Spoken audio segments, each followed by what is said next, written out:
इस वीडियो में मैं 9th क्लास को मैथमेटिक्स एक्सरसाइज 14 जो कि 37 तक बता दिया हूँ, उससे आगे 38 से बताने जा रहा हूँ।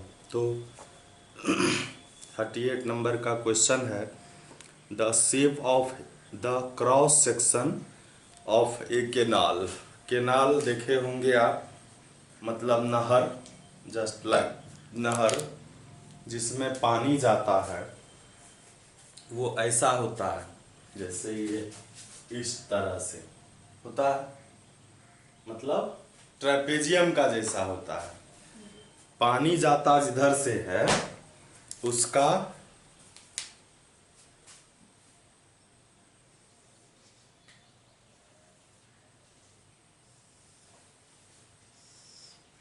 ऐसा ये ट्रेपेजियम जैसा क्रॉस सेक्शन होता है। क्रॉस सेक्शन का मतलब क्या, नहर जहाँ पर इंड होता है, जहाँ पर काट दिया जाता है, उसको क्रॉस सेक्शन कहते हैं। और क्रॉस सेक्शन उसका ट्रेपेजियम के जैसा होता है। कहता है कि if the canal is 10 metre wide at the top, top पर 10 मीटर वाइड है यह, और नीचे में जो है बेस पर जो है 6 metre wide at the bottom, base पर 6 मीटर वाइड है नीचे में। और कहता है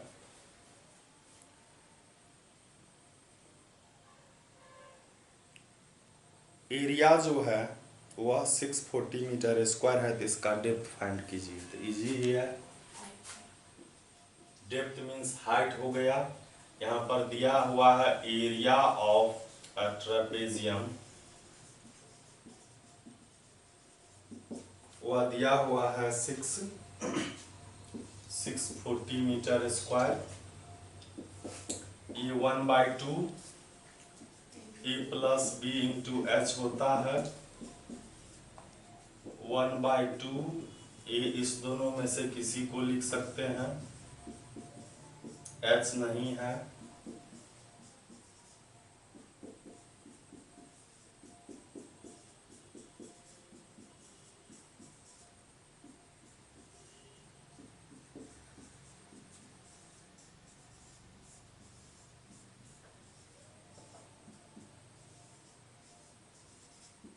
एटी मीटर डेप्थ हो गया।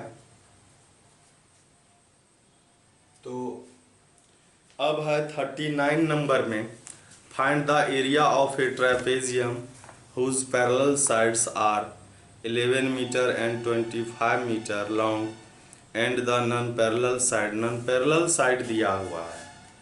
इसी फिगर को हम लोग देखते हैं या दूसरा फिगर बनाते हैं कि उसमें मतलब सभी ट्रेपेजियम का सभी साइड दिया हुआ है, सभी साइड पता है और एल्टीट्यूड पता है ही नहीं, हाइट पता है ही नहीं।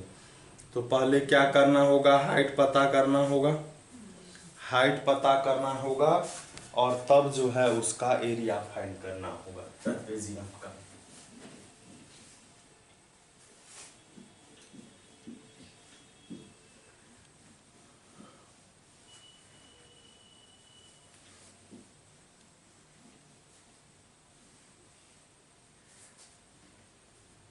तो पहले हम लोग फिगर बना लेते हैं 39 नंबर का।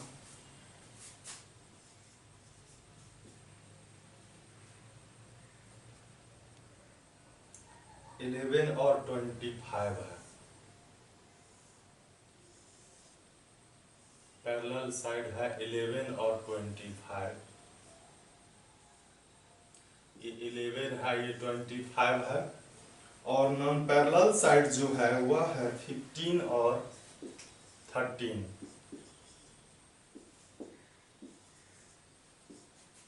इसके लिए एक कंस्ट्रक्शन करना होगा, और वह कंस्ट्रक्शन कैसा होगा कि हम एडी के पैरेलल यहां से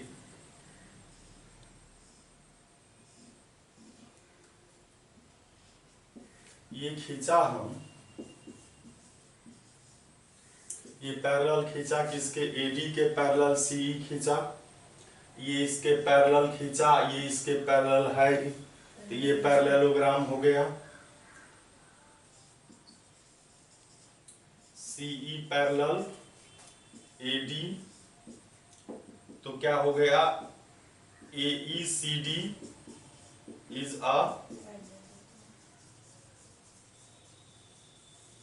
पैरेललोग्राम हो गया। और ये जब पैरेललोग्राम हो जाएगा तो क्या होगा कि CD और AE ये दोनों के दोनों इक्वल हो जाएगा, 11 हो जाएगा। ये 11 हो गया, ये भी 15 हो गया, ये 15 हो गया। 25 में ये 11 है तो ये कितना है, 14 हो जाएगा, हो जाएगा। तो हम लोग लिखेंगे AECD 11 हो गया, DE जो है वह क्या हो गया, 25 माइनस 11 14 हो गया, और CE यह AD के इक्वल हो गया, यह भी 15 हो गया। तो हमको क्या करना होगा, इस ट्रायंगल का अब एरिया निकालेंगे हेरोन फॉर्मूला से। एरिया निकाल के उसका फिर एल्टीट्यूड का जो फॉर्मूला होता है उससे एल्टीट्यूड निकाल लेंगे, ठीक है।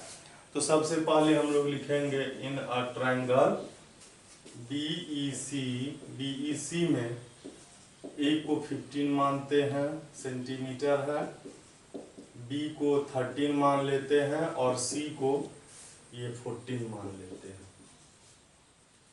तो S क्या हो जाएगा, A plus B plus C by 2 हो जाएगा।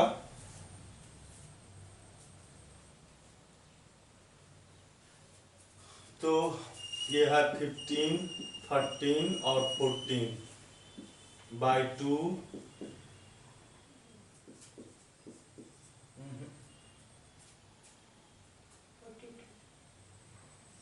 42 बाय 2, ये 21 हो गया, 21 हो गया। अब लिखेंगे एरिया ऑफ ट्रायंगल BEC क्या हो जाएगा, S into S minus A।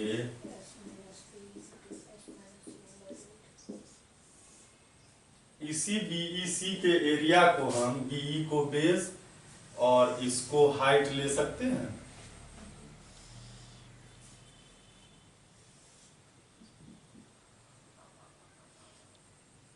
इसको 1/2 BE इंटू CF, S का वैल्यू 21, 21 माइनस A,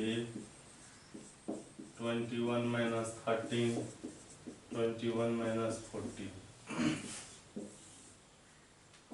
1/2 BE का वैल्यू 14 है, CF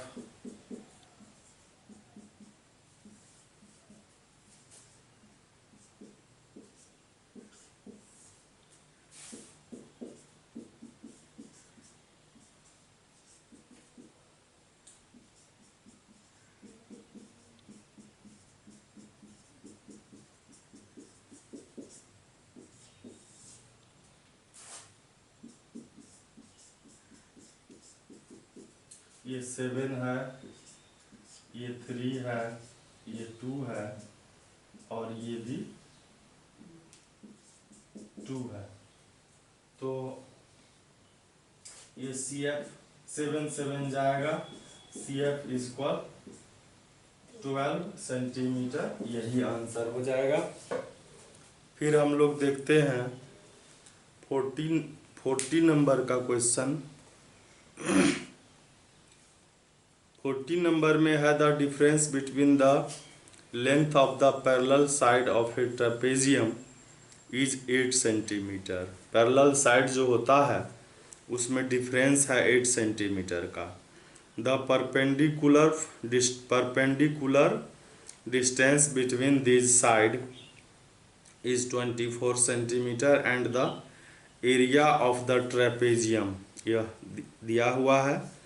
find the length of is parallel side. तो इसके लिए हम लोग क्या करेंगे, कि पैरेलल साइड जो होता है उसमें से किसी एक को मान लेंगे x, छोटा जो होता है, और दोनों में डिफरेंस 8 का है तो बड़ा x प्लस 8 हो जाएगा, और उसका हाइट भी दिया हुआ है, एरिया भी दिया हुआ है, इससे x का वैल्यू आ जाएगा।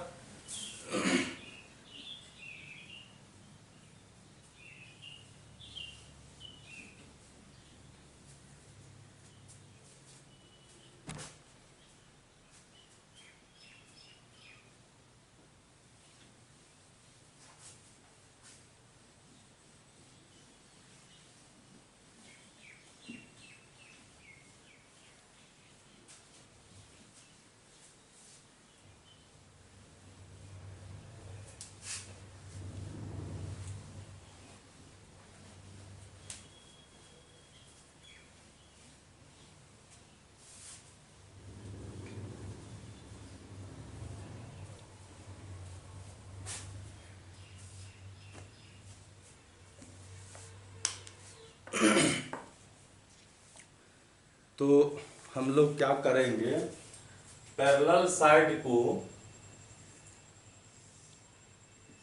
ये A है ये B है, तो हम लोग क्या करेंगे, मान लेंगे A को x सेंटीमीटर, B 8 डिफरेंस है, x प्लस 8 सेंटीमीटर हो गया।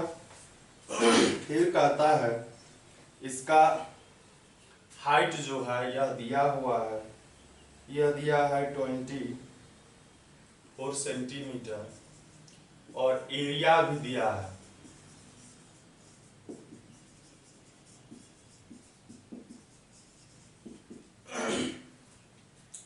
एरिया ऑफ ए ट्रापेजियम दिया है 312, 1/2 A plus B into H,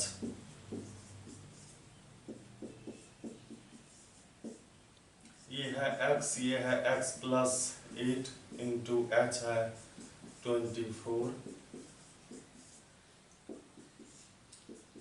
ये हो गया 2x प्लस 8 इंटू 24 से ये डिवाइड भी हो सकता था 12 बार में, 12 से इसको भी डिवाइड कर सकते हैं हम लोग,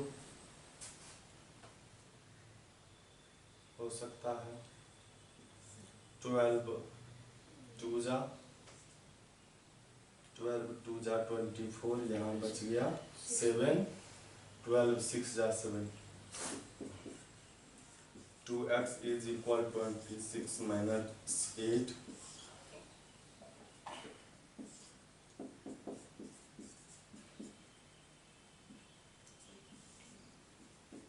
x का वैल्यू 18/2 9, तो A हो गया 9 सेंटीमीटर और B हो गया 9 प्लस 8 17 सेंटीमीटर, यही आंसर हो जाएगा। फिर जो है 41 में है a parallelogram and a rhombus are equal in area, parallelogram और रोम्बस का एरिया इक्वल है। If the diagonal of the rhombus measure 120 meter and 44 meter, if one of the side of the parallelogram measure 66 meter, तो ये तो आसान ही है, इसको सीधा लिखेंगे हम लोग क्या, एरिया ऑफ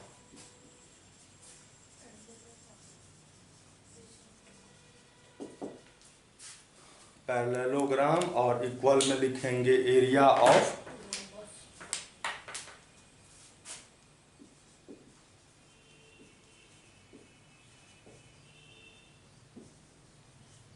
इसका होता है B इंटू एच, ये 1/2 D1 इंटू D2 होता है, इसका जो है D1 D2 दिया है, और if one of the side of the parallelogram, मतलब B का वैल्यू दिया हुआ है 66 मीटर, हाइट फाइंड करना है, और D1 का वैल्यू 120 मीटर और 44 मीटर है, तो ये हो गया 60 मीटर, और h का जब वैल्यू निकालेंगे तो 60 metre into 44 metre by 66 metre हो जाएगा। 11 6 जा 11 4 जा 2 2 जा 2 3 जा 3। इस तरह से हाइट हो गया 20 2 जा 40 मीटर हाइट हो गया। यही आंसर हो जाएगा। फिर 42 नंबर में है a parallelogram and A square have the same area. Parallelogram और स्क्वायर का एरिया इक्वल है if the side of the square, square का साइड दिया है पैरेललोग्राम का एल्टीट्यूड दिया हुआ है, तो कहता है उसका साइड फाइंड करने। सेम सवाल हो जाएगा ऐसा ही। तो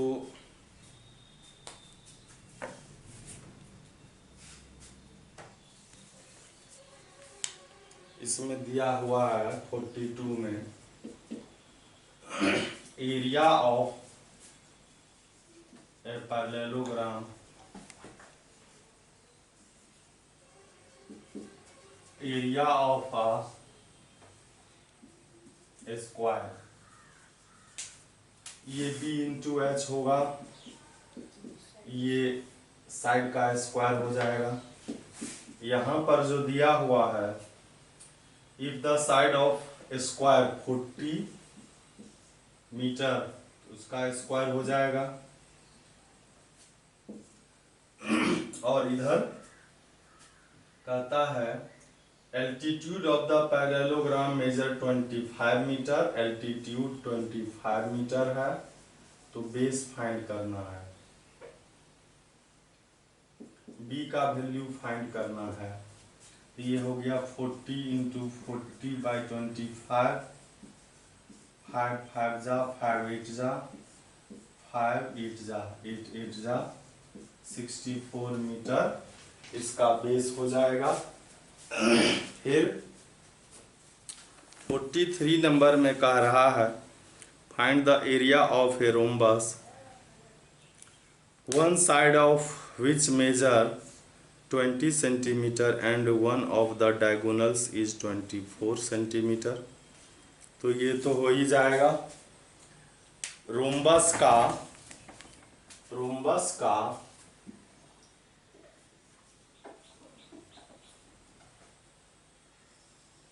का वन साइड दिया हुआ है 20 सेंटीमीटर, ये वन साइड मीन सभी साइड इसका 20 हो जाएगा जी। और इसका एक डायगोनल जो है वह 24 है, ये 24 है। फिर उन फार्मूला से इसका एरिया निकालेंगे और इसको 2 से मल्टीप्लाई करेंगे या इसका भी एरिया वही होगा जी। तो यह सेम ही है। इसके बाद 43 है, 43 ही यह था। 44 में है the area of a rhombus is 480 centimetre square and one of the diagonal measure 48, एक डायगोनल दिया हुआ है, तो कहता है फाइंड द अदर डायगोनल, दूसरा डायगोनल फाइंड करना है। यह तो आसानी से हो जाएगा। फिर इसमें साइड भी कहता है निकालने।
तो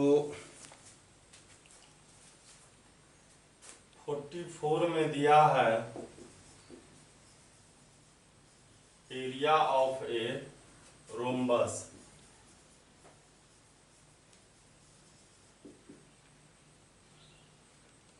480 सेंटीमीटर स्क्वायर।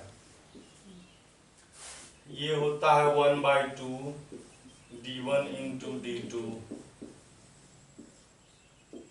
d1 का वैल्यू दिया हुआ है 48 सेंटीमीटर, तो ये हो गया 24 और d2 का वैल्यू हो गया 48 बाई 24, 24 टू जा। पहला आंसर ये हो गया। फिर इसी में दूसरा है the length of its side its perimeter. अब इसका साइड भी फाइंड करना है। तो आप देखेंगे रोम्बस में रोम्बस का सभी साइड इक्वल होता है और पैरेलल भी होता है, और ये d1 है और ये d2 है। d1 और d2 में क्या रिलेशन होता है? यह परपेंडिकुलर और बाइसेक्टर भी होता है, ठीक है। तो ये क्या है? ये d1/2 है, ये क्या है? d2/2 है, आधा है।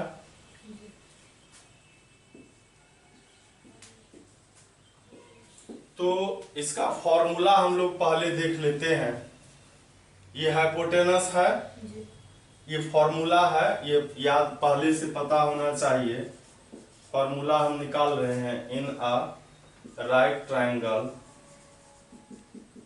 AOB AB square is equal OA square plus OB square. OA को हम लोग d1/2 का स्क्वायर लिखेंगे, इसको d2/2 का स्क्वायर लिखेंगे। ये हो गया d1 square by 4, d2 square by 4। LCM भी ले लेंगे, एलसीएम 4 हो गया, d1 square plus d2 square.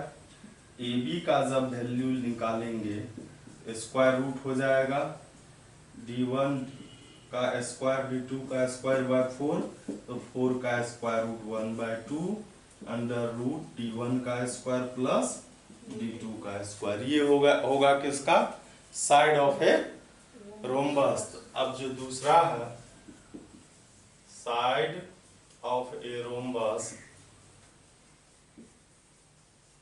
इसका फॉर्मूला 1/2 d1 का स्क्वायर प्लस d2 का स्क्वायर।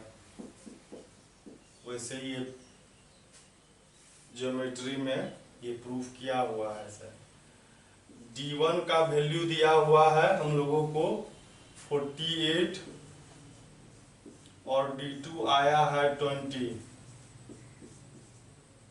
40 का स्क्वायर क्या होता है? 48 का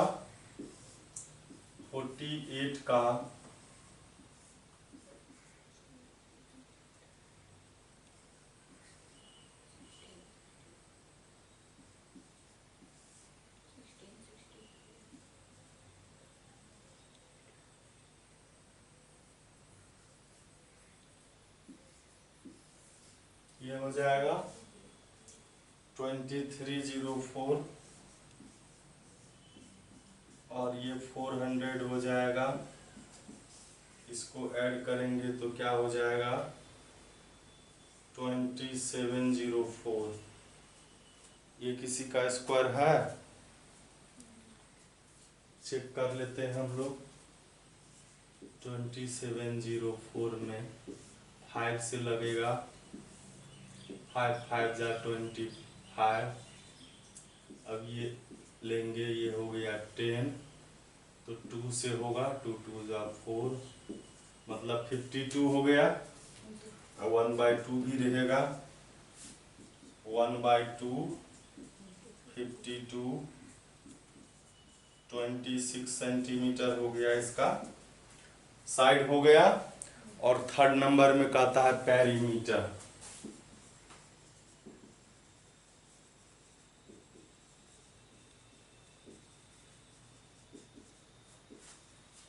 ये 4 इंटू साइड होगा क्योंकि इसका सभी साइड इक्वल होता है।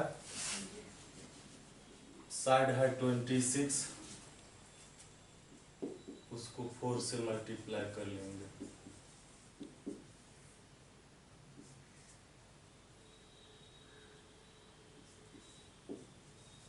यही आंसर हो जाएगा। और इस तरह से यह चैप्टर भी समाप्त हो गया। फिर हम लोग अगले वीडियो में देखेंगे अगला जो एक्सरसाइज है, वॉल्यूम एंड सरफेस एरिया।